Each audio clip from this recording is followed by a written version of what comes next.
He was sure she had built a happy life with another man, until 2 little boys with his eyes proved him wrong. Alex Rivers had trained himself to believe that certainty was a form of strength. As the CEO of a fast-growing company, he made decisions quickly, rarely second-guessed them, and never allowed emotion to slow him down. His office sat high above the city, all glass and steel, a place where the past felt distant and irrelevant. From there, life looked orderly, controlled, and entirely his own. That was why he had convinced himself that Mia Carter was happy. In his mind, she had moved on easily, found someone steadier, someone who stayed. He imagined her life as quiet and complete, filled with routines that no longer included him. This belief had become comfortable over the years, a story he told himself whenever her name surfaced unexpectedly in his thoughts. If she was happy, then his leaving had not caused damage. If she was happy, then there was nothing to fix. They had loved each other once, deeply and without caution. Back then, Alex had not been a CEO yet, just an ambitious man with plans that always seemed just one step away from reality. Mia had believed in him in a way that felt almost frightening, as if she could see a future he was still trying to build. She listened when he talked about business, supported him when doubts crept in late at night, and never asked him to choose between her and his dreams. That made leaving easier than it should have been.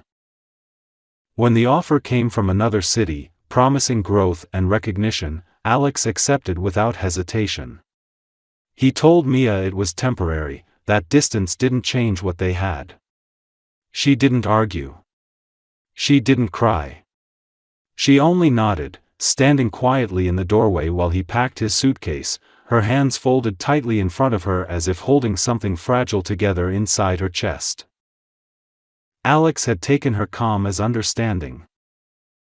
He didn't notice the way she looked at him then, as if memorizing his face, nor did he question why she didn't ask when he would be back. He kissed her goodbye with the confidence of someone certain there would always be another moment later, another chance to talk, to explain, to return. The years that followed were filled with success. Alex rose quickly, building a reputation as someone reliable and decisive. He bought a larger apartment, traveled frequently, and surrounded himself with people who admired his discipline. When colleagues asked about his personal life, he answered vaguely, saying he had once loved someone but that life had moved on. Sometimes, late at night, when the city lights blurred into reflections on his office windows, he thought of Mia. The thought always arrived unexpectedly and left just as quickly, dismissed with the same familiar reasoning. She must be happy now. She deserved that. And believing it allowed him to continue forward without looking back. What Alex did not know was that certainty, when built on assumption rather than truth, was fragile. And that the life he imagined for her existed only because he needed it to. Mia Carter learned very quickly how loud silence could be. After Alex left, the apartment felt too large, every sound echoing in rooms that had once been filled with conversation and shared plans. She moved through her days carefully, as if any sudden motion might crack the fragile balance she was trying to maintain. Friends asked how she was doing, and she smiled in response, giving answers that were polite and incomplete, because the truth felt too heavy to explain. At first, she told herself that the distance would make things clearer. Alex had promised it was temporary, and she wanted to believe that ambition and love could exist side by side without one destroying the other. She waited for his calls, reread his messages, and adjusted her schedule around the time difference, convincing herself that patience was part of loving someone with big dreams. Then her body began to change. It started with exhaustion that sleep didn't fix, with mornings that felt heavier than the ones before. Mia brushed it off as stress, the natural result of missing someone and adjusting to being alone. When the nausea came, sharp and undeniable, she still resisted the thought that pressed quietly at the back of her mind. It wasn't fear that stopped her from acknowledging it, but disbelief. This was not something she had planned for, not something she had allowed herself to imagine. The test confirmed what her instincts already knew. She sat on the edge of the bathtub, staring at the result until the world seemed to tilt slightly, as if everything had shifted just enough to be unfamiliar. Her first reaction was not panic, but a strange, hollow calm. She placed a hand on her stomach, trying to understand how something so small could already change everything. Alex was the first person she thought of. Her phone was in her hand before she fully realized it, his name glowing on the screen.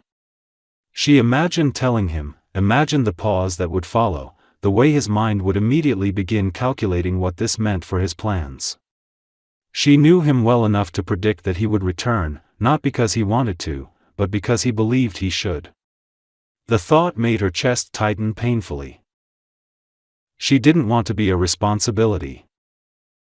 Mia set the phone down and told herself she would wait for the right moment, for a time when she could speak without fear, when the words wouldn't sound like an accusation or a demand. Days passed, then weeks, and the right moment never came. Alex's messages grew less frequent, filled with updates about meetings and progress, excitement layered with exhaustion. She responded with encouragement, choosing her words carefully, keeping her own truth hidden behind reassurance. When the doctor confirmed she was expecting twins, the weight of her decision grew heavier. 2 lives now depended on her choices, and the future felt suddenly vast and terrifying. The doctor spoke gently, explaining what to expect, outlining risks and precautions, while Mia nodded and absorbed only fragments. She walked home afterward instead of taking the bus, needing the movement to ground herself, to remind herself that she was still capable of putting one foot in front of the other. That night, she cried quietly into her pillow, not out of regret, but out of fear of what lay ahead. She cried for the life she thought she was building, for the simplicity she had lost, and for the man who was now too far away to share this moment with her. When the tears finally stopped, something inside her hardened into resolve. She would do this on her own. Not because she didn't love Alex, but because she loved her children enough to want more for them than uncertainty. She began to plan carefully, saving money, rearranging her life, preparing for a future that no longer included waiting. Each choice strengthened her independence while widening the distance between herself and the truth she hadn't yet shared. Mia told herself she was protecting everyone involved. What she didn't yet understand was that protection, when built on silence, could also become a wall that no one knew how to cross once it was fully formed. The months that followed demanded more strength from Mia than she had ever known she possessed. Carrying twins changed everything, not only physically but emotionally, as if every thought now had weight and consequence. Her body grew tired more quickly, and simple tasks became negotiations with exhaustion. Still, she pushed herself forward, clinging to routine as a form of stability, believing that if she kept moving, fear would not have time to catch her.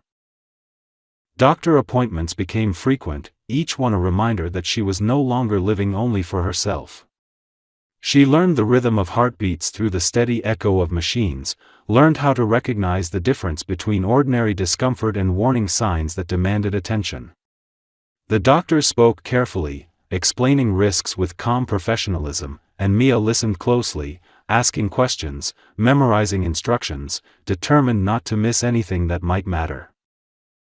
At night, when the apartment fell quiet, the weight of solitude returned. She lay awake with her hands resting protectively over her stomach, feeling the subtle movements beneath her skin. The babies moved differently, even then, as if already expressing individual personalities. Those moments filled her with a mixture of wonder and fear so intense it left her breathless.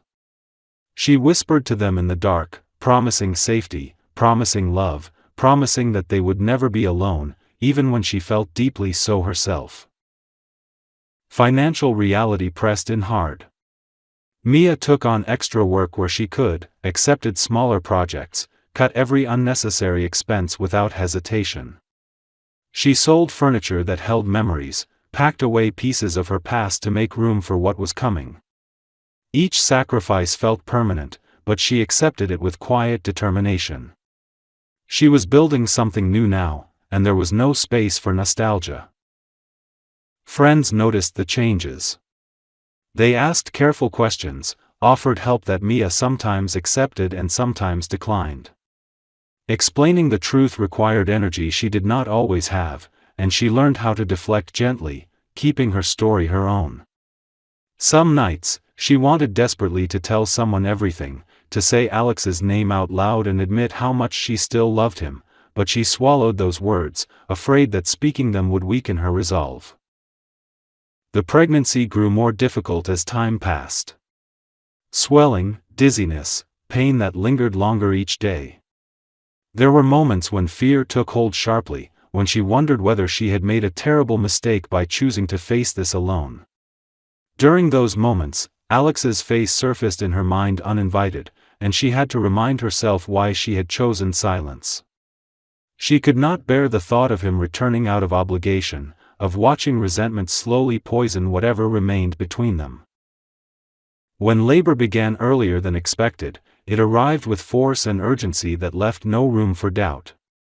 The hospital lights were too bright, the air too cold, voices overlapping as nurses moved quickly around her. Mia focused on breathing, on staying present, on trusting the people who surrounded her now. Fear pressed against her chest, but beneath it was something stronger, something unyielding. The births were long and exhausting, pushing her beyond limits she hadn't known existed. When the first cry filled the room, sharp and insistent, tears spilled down her face without permission. The second followed moments later, just as strong, just as alive. Relief crashed into her so powerfully that she sobbed openly, her body shaking with the release of weeks of tension and fear. 2 boys.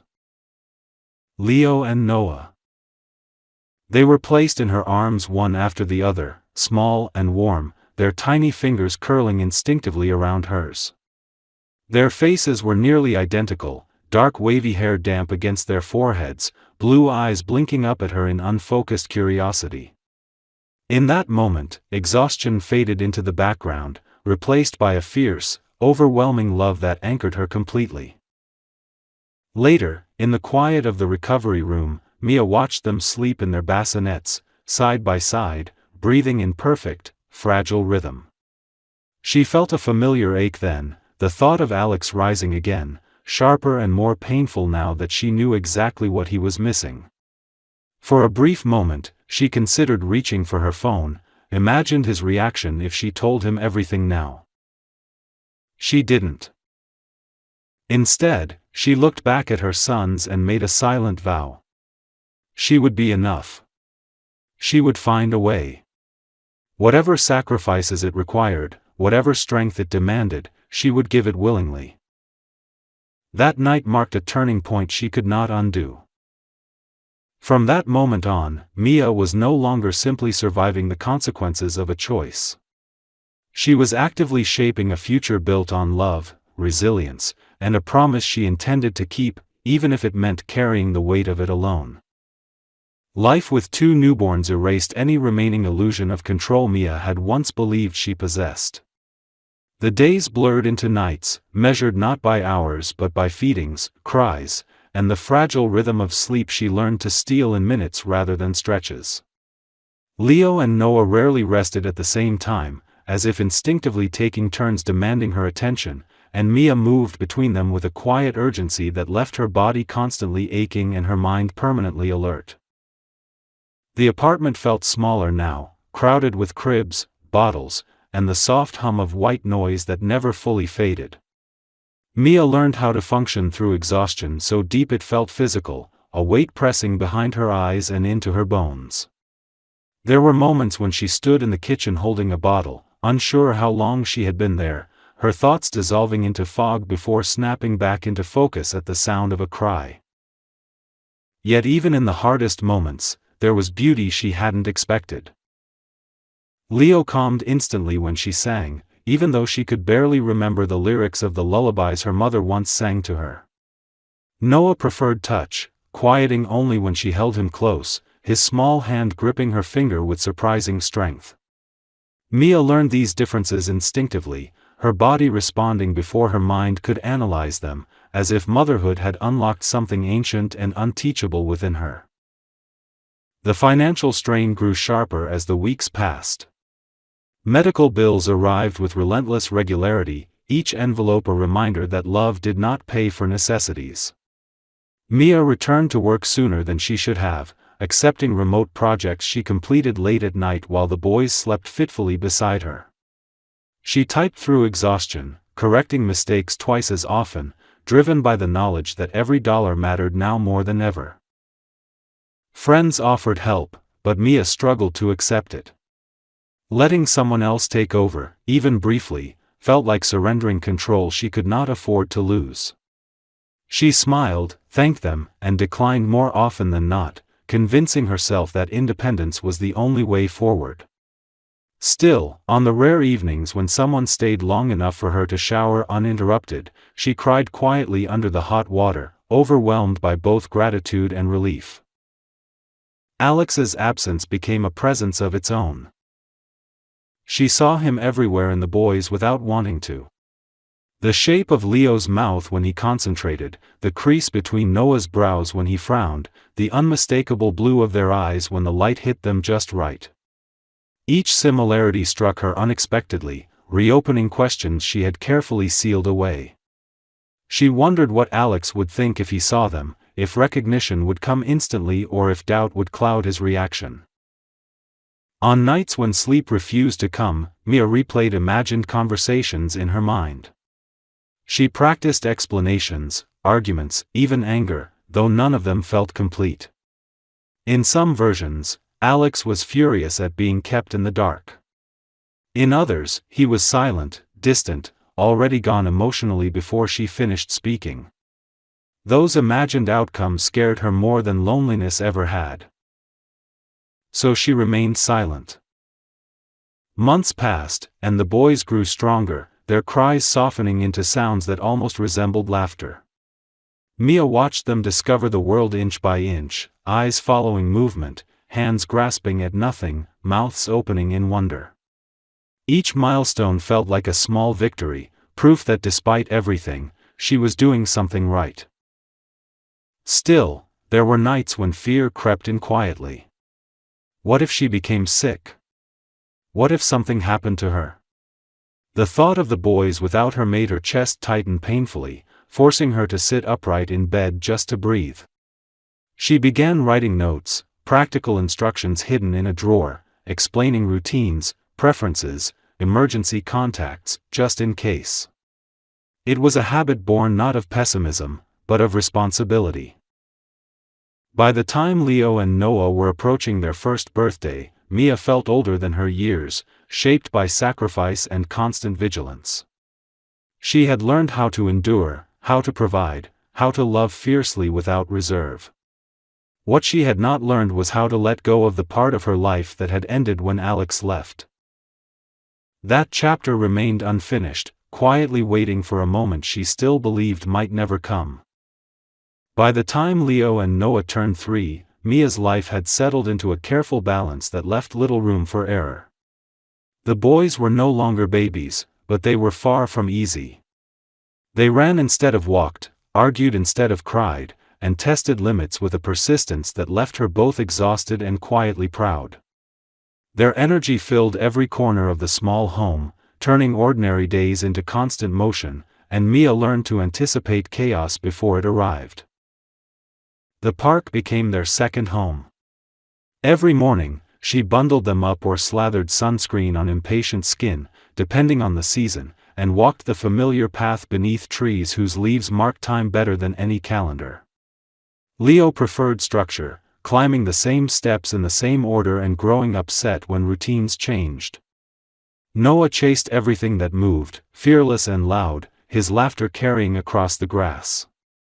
Mia knew exactly where to stand so she could see both at once, her eyes never fully resting on either. Strangers often smiled at them. Some commented on how beautiful the boys were, how alike they looked, how lucky she was. Mia smiled back politely, answering without offering more than necessary. She had grown used to the unspoken question that sometimes followed, the glance around as if searching for someone missing. When asked where their father was, she responded calmly that it was just the three of them, and she said it with enough confidence that most people did not push further. At night, when the boys finally slept, Mia sat alone with the weight of the day settling heavily into her shoulders. She read bills carefully, planned grocery lists with precision, and scheduled her work around preschool hours. Every decision was calculated, not because she lacked dreams, but because she had learned that stability mattered more than ambition now. Still, beneath the structure she had built, a quiet restlessness remained, an awareness that something unresolved lingered at the edges of her life. Alex returned to her thoughts more often than she allowed herself to admit. She heard his voice sometimes when the boys asked questions she could not answer easily, questions about families they saw in books or other children they met. She responded honestly but gently, explaining that families came in many forms, and that love did not always look the same for everyone. The boys accepted her answers without resistance, trusting her completely, and that trust both strengthened and frightened her. One afternoon, as she sat on a bench watching Leo carefully organize stones while Noah chased pigeons with reckless joy, a familiar feeling washed over her. The sense of being watched. She dismissed it at first, attributing it to habit, to years of doing everything alone. When she looked up again, her breath caught painfully in her chest. Alex stood across the park. He looked older, sharper in ways that spoke of success and responsibility, but unmistakably the same. For a moment, neither of them moved. The world around them continued as normal, children laughing, parents calling out warnings, but the space between them felt suspended, heavy with years of unspoken truth. Mia's first instinct was to stand and leave. Her second was to stay perfectly still, afraid that movement would break whatever fragile reality this was. Alex took a step forward, then stopped, his gaze fixed not on her, but on the boys. Mia watched his expression change as recognition dawned slowly, painfully, as if his mind resisted what his eyes already knew. The boys noticed him then. Noah waved without hesitation, smiling at the stranger. Leo studied Alex with quiet intensity, his head tilting slightly in a way Mia recognized all too well. It was the same look Alex used to have when concentrating, the same subtle crease between his brows. Alex's certainty shattered in that instant. Mia felt it as clearly as if it had been spoken aloud. The life he had imagined for her, the belief that she had moved on happily with someone else, unraveled silently as he stood there, staring at the undeniable truth reflected back at him in two small faces. She stood slowly, her movements controlled, her voice steady when she finally spoke his name. Alex. He looked at her then, really looked at her, and the weight of understanding settled fully between them. There were no accusations in his eyes, only shock, regret, and something dangerously close to grief. In that moment, Mia knew that the past she had carried alone was about to demand its place in the present. And there would be no turning away from it now. Alex did not approach immediately. He stood where he was, as if crossing the distance too quickly might cause the moment to disappear, like something imagined under the weight of exhaustion. Mia noticed that hesitation and understood it better than she wanted to. The certainty he had carried for years had cracked, and now he was standing in the uncomfortable space where truth demanded courage. Leo was the first to speak. "Mom," he said quietly, still watching Alex with careful focus, "who is that?" Mia inhaled slowly, grounding herself before answering. "That's someone I used to know," she replied, choosing her words with care. "Someone important." Alex flinched almost imperceptibly at that, but he nodded, accepting the restraint. He stepped closer then, stopping a few feet away, his attention shifting between the boys and Mia as if afraid to look too long at either. "They're beautiful," he said, his voice lower than she remembered. "How old are they?" "3," Mia answered. "Leo and Noah." The names seemed to land heavily in his chest. He repeated them quietly, testing their shape, as though saying them aloud might make the moment more real. Leo's gaze softened slightly at hearing his own name spoken by a stranger, while Noah grinned and stepped closer, curiosity overpowering caution. Alex crouched instinctively, bringing himself to their level without thinking. "Hi," he said gently. Noah laughed, immediately comfortable. "Hi," he echoed, then pointed at Alex's shoes. "They're shiny."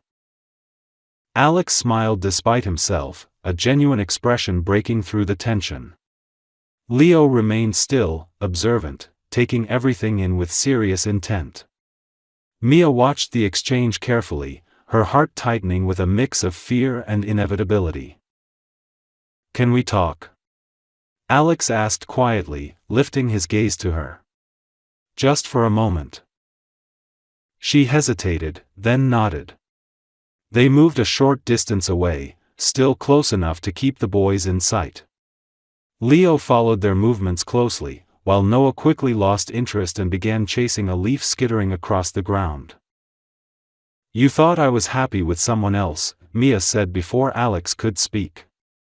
It wasn't an accusation, but a statement, calm and steady. Alex swallowed. "I did. I told myself that for years." "It made things easier," she said. "Yes," he admitted. "It did." Silence settled between them again, heavier now that it carried understanding rather than confusion. Alex rubbed his hands together, a nervous habit Mia recognized instantly. "They're mine," he said at last, not as a question. "Yes," she replied. "They are." The words hit him fully then. His shoulders sagged slightly, as if he had been holding himself upright by sheer force of will. "Why didn't you tell me?" he asked, his voice rough, but controlled. Mia met his gaze without flinching. "Because you would have come back out of responsibility, not choice. And I couldn't build a life for them on that." Alex nodded slowly, absorbing the truth even as it hurt. "You should have given me the chance to choose." "I chose for them," she answered. "And for myself." They stood there, two people who had once loved each other deeply, now separated by years of silence and sacrifice. Alex looked back toward the boys, watching Noah laugh as he nearly tripped over his own feet, Leo stepping in to steady him with careful seriousness. "They don't know who I am," he said quietly. "No," Mia agreed. "And you don't get to decide what that means yet." "I don't want to disappear again," Alex said. "I don't want to walk away from this." "That's not something you promise," she replied. "That's something you prove." The boys ran back toward them then, Noah breathless and smiling, Leo clutching a small stone he had apparently deemed important enough to keep. Alex straightened, instinctively stepping back to give Mia space, a gesture she noticed and silently acknowledged. "Mom," Noah said happily, "he talks funny." Mia almost smiled. Alex let out a quiet breath, equal parts relief and disbelief. He understood now that nothing would be quick or simple. There would be no dramatic reunion, no instant forgiveness, no clear path forward. But there was truth. And as he watched Mia guide the boys back toward the playground, he realized something with painful clarity. The life he had imagined for her had never existed. The one standing in front of him had been built without him, piece by piece, through endurance he had never had to learn. If he wanted to be part of it now, it would not be because he assumed his place. It would be because he earned it. The days that followed did not rush toward resolution. They unfolded slowly, deliberately, as if the world itself understood that haste would only damage something already fragile. Alex did not appear at Mia's door the next morning with grand gestures or demands for answers. Instead, he sent a short message, asking if it would be all right to meet at the park again, at the same time, where the boys already felt safe. Mia agreed, though her hands trembled slightly as she typed the reply. From that day on, Alex showed up quietly and consistently. He arrived early, always waiting at a respectful distance, never assuming his presence was welcome, never pushing for more than what was offered.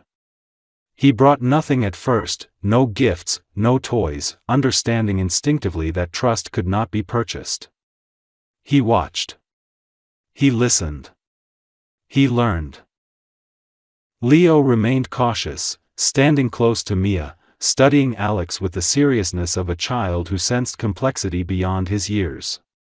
Noah, on the other hand, accepted Alex with disarming ease, greeting him with loud hellos and endless questions about everything from birds to why adults drank coffee. Alex answered each one patiently, sometimes clumsily, but always honestly, and Noah seemed to appreciate that. Mia observed everything. She noticed how Alex never interrupted her routines, how he deferred to her decisions without complaint, how he asked before helping instead of assuming. When Leo fell and scraped his hand one afternoon, Alex froze for half a second, then waited, letting Mia handle it while he stayed nearby, ready but restrained. That hesitation mattered to her more than she expected. One evening, after the boys had finally fallen asleep, Mia sat alone at the kitchen table, the quiet pressing in around her. Alex's presence had stirred emotions she had long buried under responsibility and routine. She found herself replaying moments from the park, analyzing his words, his silences, his restraint. It frightened her how easily the past could resurface, how thin the line was between memory and hope. A week later, she invited him inside for the first time. It was not dramatic. There was no announcement, no ceremony. She simply stepped aside at the door and said, "You can come in, but only for a little while." Alex nodded, understanding the weight of the invitation, and removed his shoes without being asked. The boys were curious but calm. Noah immediately pulled Alex toward his toys, narrating an elaborate story as if no time had passed at all. Leo lingered nearby, listening, occasionally correcting details with quiet authority. Alex followed their lead, letting them define the interaction, his laughter soft and unforced. Mia watched from the doorway, her heart tightening. Later, as Alex prepared to leave, Leo surprised them both by walking over and holding out the small stone he had carried since the park. "You can have it," he said solemnly. "But you have to give it back next time." Alex accepted it carefully, as if it were something precious. "I will," he promised. After he left, Mia sat on the edge of the couch, staring at the place where he had been. She felt conflicted, exposed, and deeply tired. She had built her life around certainty and control, and now both were being tested in ways she had never allowed before. The following days brought small changes. The boys began asking when Alex would come again. Mia answered honestly, saying she didn't know, that they would see. She refused to make promises she could not guarantee, even as a part of her began to imagine what stability might look like with him truly present. One night, after Noah had fallen asleep mid-sentence and Leo lay quietly beside her, Mia stared at the ceiling and admitted something she had avoided for years. She had never stopped loving Alex. But love alone was no longer enough. Trust had to be rebuilt slowly, carefully, through action rather than intention. She knew that opening the door further meant risking disappointment not only for herself, but for her sons. The thought terrified her, yet the alternative, closing herself off completely, felt just as impossible now. Somewhere between fear and hope, Mia understood that the hardest part was not letting Alex back into her life. It was allowing herself to believe that this time, he might stay. The turning point did not come with a dramatic declaration or a sudden confession of love. It arrived quietly, disguised as an ordinary day, the kind that had once made up Mia's entire life before Alex returned. The boys woke early, arguing over which shoes belonged to whom, their voices filling the apartment with familiar chaos. Mia moved through the morning routine on instinct, packing snacks, tying laces, brushing hair, her mind already planning the day ahead. Alex arrived just after breakfast, as he had begun to do more often. He no longer waited at a distance. He stood at the door, patient, hands relaxed at his sides, meeting Mia's eyes without expectation. She let him in without comment, a small gesture that still carried weight. They went to the park together, not as a cautious experiment this time, but as something closer to routine. Leo walked between them, holding Mia's hand on one side and Alex's finger on the other, pretending not to notice the significance of it. Noah ran ahead, fearless and loud, calling back to make sure they were watching. For the first time, Mia felt a strange sense of balance settle over her. Not certainty, not security, but something steadier than fear. Later that afternoon, as the boys played nearby, Alex turned to her with a seriousness that made her heart tighten. "I know I can't change what I missed," he said quietly. "And I know I don't deserve trust just because I ask for it. But I want to build something real with them, and with you, if you'll let me." Mia looked at him for a long moment, searching his face for urgency, for pressure, for anything that felt like a demand. She found none.